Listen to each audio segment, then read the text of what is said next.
Hai guys, Assalamualaikum warahmatullahi wabarakatuh. Gue Wirya Mansur. Sekarang jam 1:01 pagi waktu Indonesia Barat. Dan yes, gue belum tidur. Gue gak bisa tidur.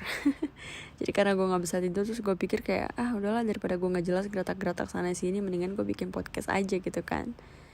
And it is so sudden sih. Ini kayak tiba-tiba aja gitu gue kepikiran pengen bikin podcast tentang it's okay not to be okay. Ya, tidak apa-apa itu tidak apa-apa. Pasti gimana ya, kenapa itu nggak apa-apa gitu loh. Nah itu dia kurang lebih. Feeling ngedown, punya perasaan ngedown. Feeling sad, punya perasaan sedih. Feeling angry, punya perasaan marah. Itu wajar dan manusiawi menurut gue ya. Tapi oke lah, nanti kita akan bahas di pertengahan. Masa baru intro aja udah langsung pembahasan berat kan? Enggak lah. Jadi sebenarnya itu terinspirasi dari beberapa DM yang masuk di Instagram gue. Karena sebenarnya gue tuh suka banget dicurhatin sama orang ya. Meskipun gue jarang banget respon langsung secara virtual di DM, but I do read your DMs. Gue kadang-kadang baca DM kalian. Dan gue lihat curhatan kalian, cuman gue gak langsung straight to the point bales saat itu juga gitu loh. Jadi gue lebih suka kayak gue koleksiin. Jadi gue screenshot curhatannya, gue pelajarin. Kapan ada waktu gue bikin konten, gue bikin konten.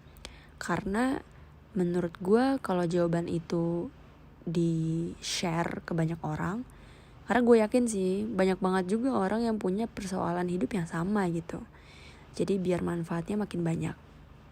Nah, kali ini datang dari curhatan di DM yang cerita gitu. Katanya sih dia lagi melalui masa quarter life crisis.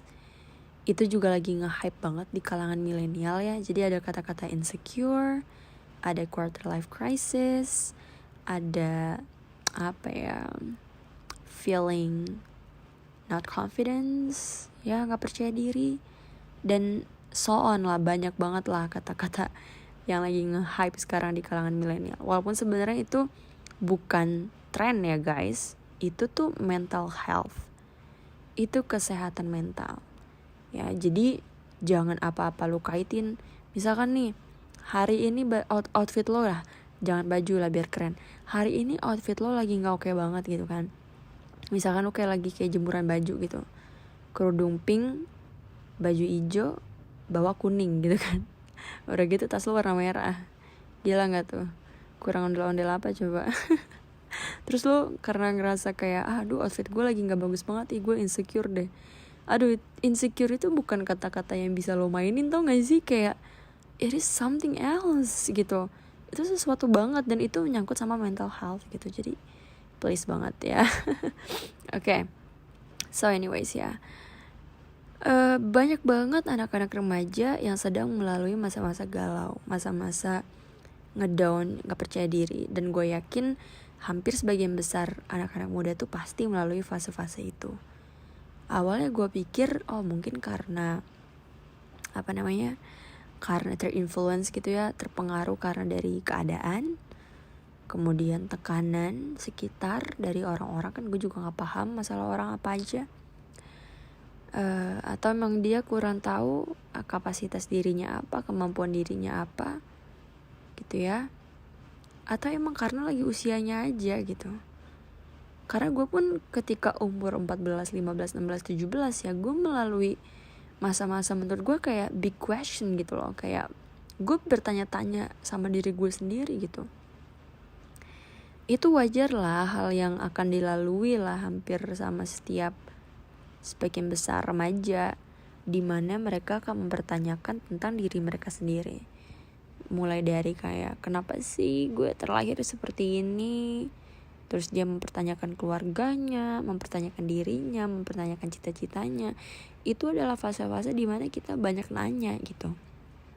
Nah, beruntungnya gue pada saat itu gue bisa mendrive gitu ya, menyetir, mengomandoi gitu segala pertanyaan itu menjadi sesuatu. Paham gak sih? Jadi kan gue bertanya-tanya kenapa sih nilai gue jelek gitu kan. Nah ada dua hal nih ketika when you come up with something gitu ya, ketika lo mikir sesuatu kayak misalkan gini, duh kenapa ya nilai gue jelek gitu ya, lo bisa merespon dalam dua sisi. Satu, kalau emang dia sisi negatif dan sisi positif ya, duh kenapa sih nilai gue jelek gitu kan. Kalau pada saat itu respon gue negatif, gue akan berpikir seperti ini, ya udahlah, emang mungkin takdir gue bukan jadi orang pintar kali gitu kan. Atau sisi positifnya, oke, berarti gue harus belajar lebih giat lagi. Nah sekarang what if gue udah berusaha, gue udah belajar, tapi gue tetep aja gini, otak mandek banget, buset gitu kan, kayak proyek kagak jalan gitu kan. Udah belajar abis-abisan, nyari tahu mati-matian, tetep aja gak bisa mengerjakan, atau tetep aja gue gak paham-paham gitu kan. Gue akan selalu berusaha positif segimanapun mentoknya situasi itu. Itu yang diajarkan sama bokap gue, selalu optimis dan selalu melihat opportunity dalam setiap masalah yang gue hadapi. Jadi gue selalu berusaha untuk positive thinking sama diri gue sendiri, terutama sama Tuhan. Itu penting banget guys. Jadi gue optimis gitu kan, oke gini, lu gak boleh sedih hanya karena satu kekurangan. Waktu itu gue sedih ya, karena dari sekian banyak mata pelajaran yang ada di sekolah, nilai MTK gue jeblok gitu kan. Jeblok banget, sumpah. Gue sedih. Tapi kalau misalnya gue membiarkan kesedihan itu memakan gue, ya, gue bisa mati, paham gak sih? Jangan biarkan rasa takut lo itu makan lo gitu. Jangan biarkan kesedihan lo itu menguasai lo gitu, sehingga lo jadi nggak bisa ngeliat kebahagiaan yang lain gitu. Bayang gak sih? Jadi bokap gue tuh pernah berpesan sama gue kan, jangan pernah ya membiarkan orang menghalangi kita dari rasa bahagia. Don't let other people ruin our happiness. Jangan biarkan orang ngeberantakin kebahagiaan kita. Our happiness belong to us. Ya. Kebahagiaan kita itu ya milik kita gitu. Dan kita bertanggung jawab atas kebahagiaan kita sendiri. So don't let other people ruin it gitu. Jangan biarin orang mendestroy, merusak, apalagi merenggut kebahagiaan lu. Jadi pada saat itu gue mikirnya gini, ya udahlah, ngapain sih gue terlalu mikirin banget gitu kan. Dari sekian banyak mata pelajaran, toh cuma MTK doang yang jelek, tapi yang lain bagus gitu. Jadi jangan sampai satu kekhawatiran itu nutupin mata hati lo dan nutupin pikiran lo, nutupin akal lo, nutupin mental lo, nutupin otak lo dari ngelihat kelebihan-kelebihan yang lo punya gitu. Kadang-kadang kita salahnya di situ. Kita salahnya kenapa?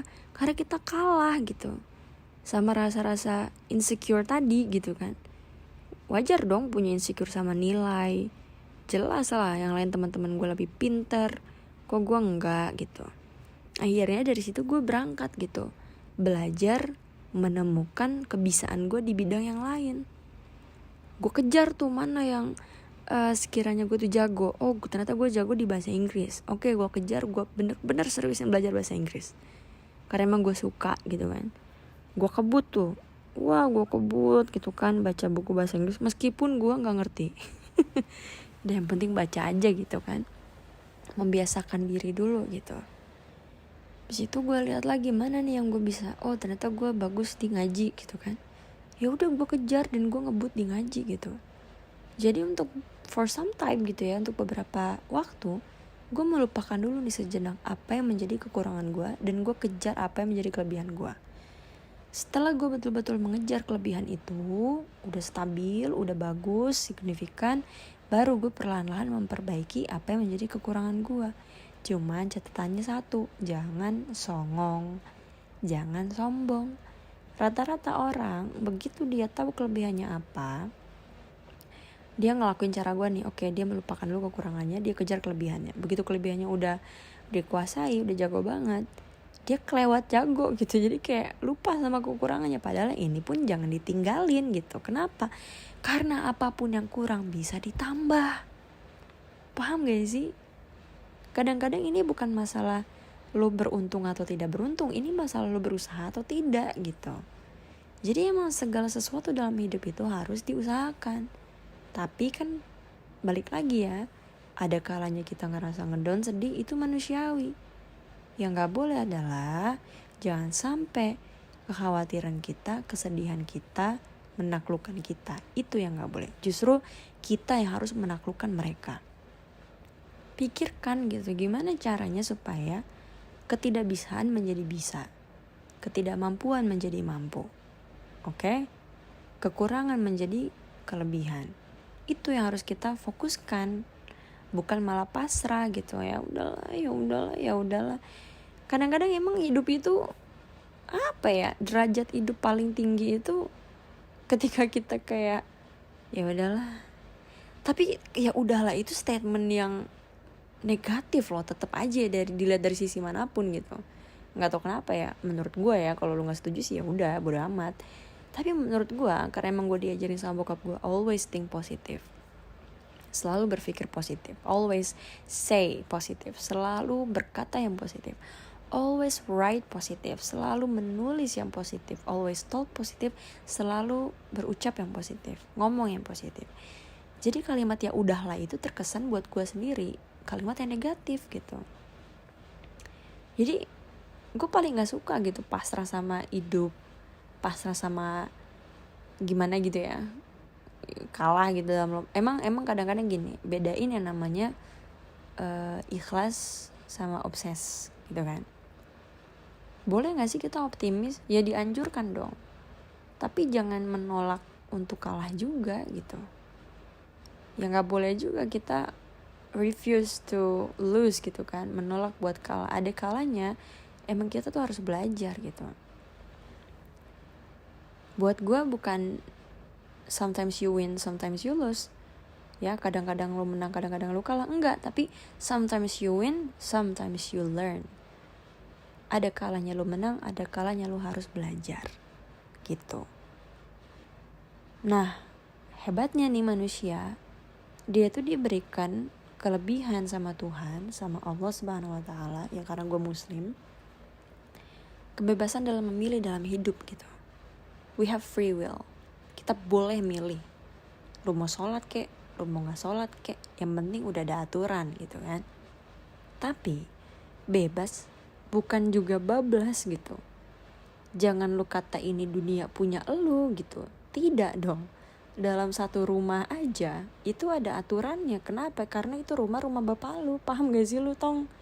Kapan lu harus pulang, lu kalau mau pergi harus izin, pamit. Itu kan aturan-aturan gitu. Nah, aturan itu kenapa ada? Itu bukan untuk mengekang kita, tapi untuk menjaga kita. Kenapa sih dalam satu rumah lu dibikin aturan, lu pergi jam segini, pulang jam segini? Karena itu untuk menjaga kita toh.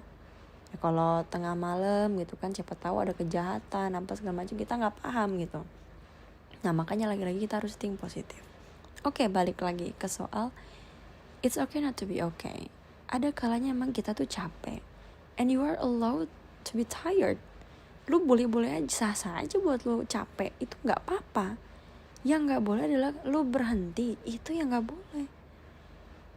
Take a moment lah, take a moment to appreciate what you have. Take a deep breath, ya. Sisakan waktu untuk benar-benar lu pakai buat bersyukur. Apa yang lu punya selama ini, apa yang udah lu achieve selama ini. Oh tapi gue gak punya apa-apa, tapi gue gak belum dapetin apa-apa, tapi gue belum mencetak apa-apa. Gue yakin ada, cuma lu nya aja yang menolak buat lihat. Kenapa? Karena mata lu itu udah selalu dipakai ngeliat kekurangan gitu loh.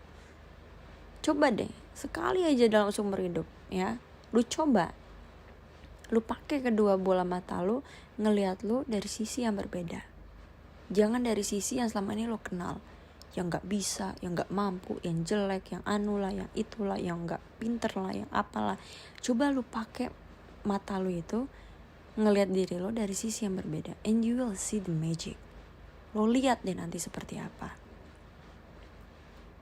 Because that's what I did gitu loh. Couple years ago, itu yang gue lakuin bertahun-tahun yang lalu gitu, ketika gue ngedown. Karena kan gini ya, banyak banget yang nanya sama gue kan, lo pernah gak sih ada di in your lowest condition gitu, pernah gak sih lo ada di titik terendah lo, dan itu kapan? Gue bingung jawabnya. Kenapa? Karena I've been through many things gitu. Gue udah ngelewatin banyak hal lowest condition dengan kasus yang berbeda.